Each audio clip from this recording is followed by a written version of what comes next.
Social media. Fake. Envious. Addictive. Hate. We need to step out of the dark and into the light.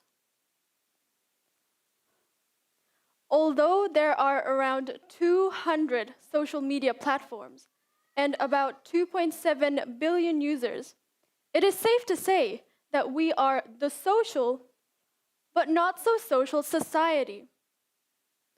The big question is, are these 2.7 billion users benefiting from social media? Or have they let these apps control them?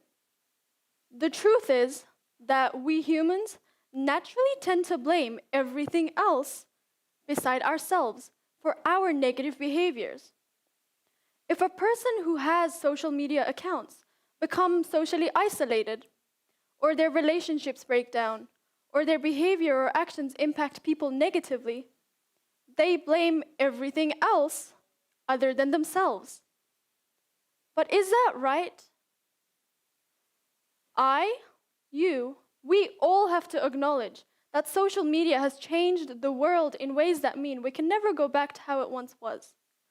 Despite this, we often argue that these tools have impacted the quality of our lives. But has social media changed the world for the better or for the worse?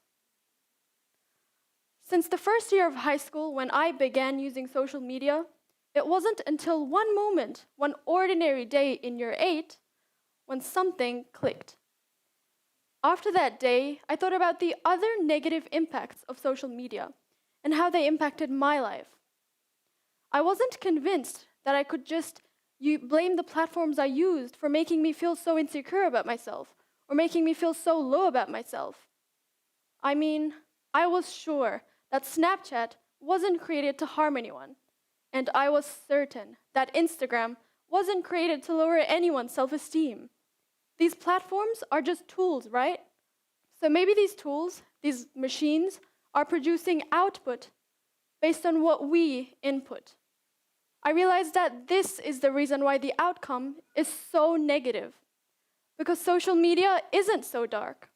In reality, it has become a reflection of our darker side. When I say negative impacts, I now need to clarify what I mean. Though there are many ways that people can use social media to harm others, in this talk, I've decided to focus on the behaviors we have that ultimately hurt ourselves. Firstly, there are the things we expose ourselves to. I'm referring to our feeds that resemble an endless stream of stress and negativity, our feeds that often overflow with posts that make us feel so low about ourselves because each post is somehow screaming to our faces that we're not good enough. Then there are the fake smiles and photoshopped pictures we upload to make us seem flawless. We caption this post as "love yourself," but do we really love ourselves, or are we just following the trends? In the end, it all came back to ourselves. We chose to be impacted negatively, and we chose to impact others negatively. So, is social media harming us, or are we harming ourselves with social media? About 2 years ago, when I was 14, I decided that something had to change. My self-esteem had gone from up here to down here. I felt that I wasn't spending enough time with my family, and like every other girl out there, I was comparing my life to all the Insta-famous influencers.